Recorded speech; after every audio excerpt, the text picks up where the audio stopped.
السلام علیکم ناظرین، ایمان پاکستان ڈیجیٹل کے ساتھ میں ہوں امتیاز احمد مغل۔ میری جان پاکستان، میری پہچان پاکستان، سب سے پہلے پاکستان۔ اور میرے ساتھ ہیں محترمہ فرح عظیم شاہ، ایم پی اے بلوچستان اسمبلی۔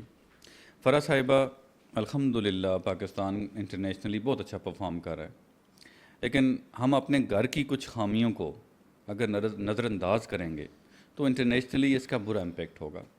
اس وقت دو ایریاز میں ایشوز چل رہے ہیں، ایک آپ کا بلوچستان ہے اور ایک کشمیر ہے۔ آزاد کشمیر میں لوگ دھرنے پہ بیٹھے ہوئے ہیں، جموں اینڈ کشمیر جوائنٹ عوامی ایکشن کمیٹی کل عدم ہو چکی ہے، لیکن ہمیں پچھلے ایک مہینے سے کوئی سلوشن نظر نہیں آ رہا۔ آپ نے مشن ڈائلاگ کی بات کی ہے، آپ نے بات کی ہے انکلوژن کی، تو آپ کو بھی تو اپنا رول پلے کرنا چاہیے، اور آپ اس کے بارے میں کیا تاثرات رکھتی ہیں اور آپ کیا رول پلے کر سکتے ہیں؟ بسم اللہ الرحمن الرحیم۔ جی بالکل، جس طرح ہم کافی عرصے سے دیکھ رہے ہیں کشمیر کے حالات اور بلوچستان کے حالات بھی آپ کے سامنے ہیں۔ سب سے پہلے تو میں یہ سمجھتی ہوں، لیکن ایک بات بہت کلیئرلی کہنا چاہتی ہوں کہ جو دہشت گرد ہیں یا جو پاکستان کے خلاف طاقتیں کام کر رہی ہیں اور جس میں ہمارے کچھ اپنے بھی جو لوگ ہیں شامل ہیں، تو ان کے لیے تو زیرو ٹالرنس ہونی چاہیے اور ان کے ساتھ بات چیت سوال ہی پیدا نہیں ہوتا۔ لیکن اس کے ساتھ ساتھ فریڈم آف ایکسپریشن یہ بہت ضروری ہے۔ اگر ہمارے اپنے لوگ ہیں اور وہ پاکستان کی کانسٹیٹیوشن میں رہتے ہوئے حقوق کی بات کرتے ہیں تو میرے خیال سے انہیں بولنے دینا چاہیے، انہیں سننا بھی چاہیے اور ان کے ساتھ بیٹھ کے بات چیت بھی کرنی چاہیے۔ کافی عرصے سے ہم کشمیر کے حالات جس طریقے سے دیکھ رہے ہیں، بلکہ اب تو انٹرنیشنلی بھی بہت سارے ملکوں میں کشمیریز جو ہیں ان کے پروٹیسٹ چل رہے ہیں۔ ایک وقت تھا کہ جب یہ کشمیری نکلتے تھے بھارت کے خلاف، اور آج ہم دیکھ رہے ہیں کہ وہ پاکستان میں ہی حقوق کے حوالے سے وہاں پر پروٹیسٹ کر رہے ہیں۔ یونائٹڈ نیشن کے سامنے بھی ان کا پروٹیسٹ چل رہا ہے۔ سب سے میرا آپ سے ایک کویشچن ہے، دنیا کا سب سے بڑا جو معاہدہ تھا ریکنسلیشن کا، وہ کون سا تھا؟ وہ تو حضور صلی اللہ علیہ وسلم نے صلح حدیبیہ صلح حدیبیہ۔ اگر آپ نے یا میرے سننے والوں نے صلح حدیبیہ کو غور سے پڑھا ہوگا تو آپ دیکھیں کہ وہ کن حالات میں کیا گیا تھا، اور اس کی موسٹ آف دا جو شرائط تھیں وہ رسول اللہ نے مانی تھی جو مخالفین تھے، اور وہ کیوں مانی گئی تھیں؟ جسٹ فار پیس۔ اور آپ دیکھیں کہ وہ 10 سال کا جو پیس کا معاہدہ سائن ہوا تھا۔ تو میں سمجھتی ہوں کہ جو سیاست ہے یا سیاستدان ہے، اس نے ملک اور قوم کو بچانا ہوتا ہے، انہیں نیگوسیشن کی ٹیبل پہ لے کے آنا ہوتا ہے۔ اور جس طریقے سے میں کشمیر کے حوالے سے بھی دیکھ رہی ہوں، کوئی ایسا رول پلے کرتا ہوا مجھے سیاستدان وہاں پہ نظر نہیں آتا۔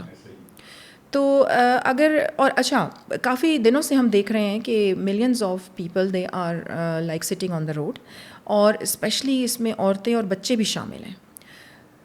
کوئی بھی معاملہ ہو، اس کا جو بھی نتیجہ نکلے گا وہ بات چیت سے نکلے گا۔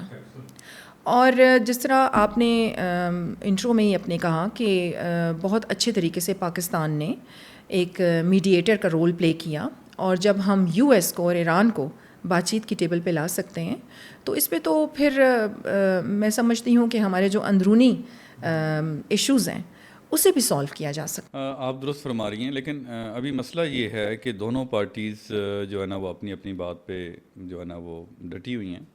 میری یہ خواہش ہے، میں یہ چاہتا ہوں کہ ظاہر کشمیر آپ کا بھی ہے، آپ اس میں خود جا کے اگر کوئی رول پلے کرنا چاہیں وہاں پہ جائیں، آپ ایکشن کمیٹی کے بھی جائیں، یہاں کے انتظامیہ سے بھی بات کریں۔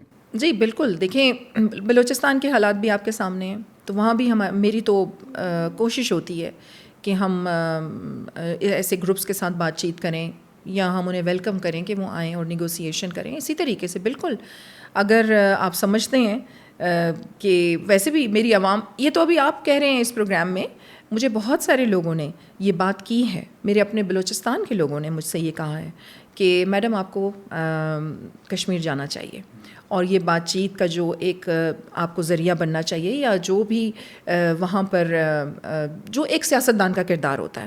اچھا، یہاں میں ایک بات یہ بھی کہوں گی کہ ریاست جو ہوتی ہے، اگر ہم ریاست کی بات کرتے ہیں نا تو آٹومیٹکلی ایک دم سے سب کے ذہنوں میں صرف اور صرف آرمی آ جاتی ہے۔ دیکھیں ریاست جو ہے وہ آپ کی جب تک آپ کی پبلک نہیں ہوگی تو آپ کی ریاست کہاں سے؟ تو آپ کی ریاست یہ جو جتنی بھی آپ کی پاورز ہیں، آپ کی پبلک ہے، آپ کی عدلیہ ہے، بیوروکریسی، آپ کے پولیٹیشنز ہیں، اینڈ دین آرمی، تو یہ سارے مل کے ریاست بناتے ہیں.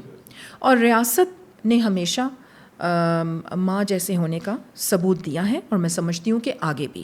اگر تو ریاست یہ سمجھ رہی ہے کہ یہ حالات سختی کے ساتھ یا پاور کے ساتھ کنٹرول ہو سکیں گے، تو میرا نہیں خیال کہ آپ سختی کے ساتھ کوئی بھی مسئلے کا حل نکال سکتے ہیں. تو یہ آپ کو دیر پا مسئلہ مطلب نہیں، مزید میں سمجھتی ہوں ڈیزاسٹر کی طرف جو ہیں وہ معاملات جائیں گے. تو بات چیت کے ٹیبل پہ دونوں پارٹیز کو آنا چاہیے، اور اگر وہ اپنے حقوق کی بات کر رہے ہیں اور سننا بھی چاہیے. اور اتنی میں سمجھتی ہوں کہ آپ کے اندر اتنا ظرف ہونا چاہیے کہ آپ کسی کی حقوق کی بات کو سنیں بھی اور وہ مسائل حل بھی کریں. کیونکہ اگر آپ پاور کا استعمال کریں گے اور اگر وہاں پر دیکھیں معصوم جانوں کا ضیاع ہوتا ہے تو پھر اس سے معاملات مزید بگڑیں گے.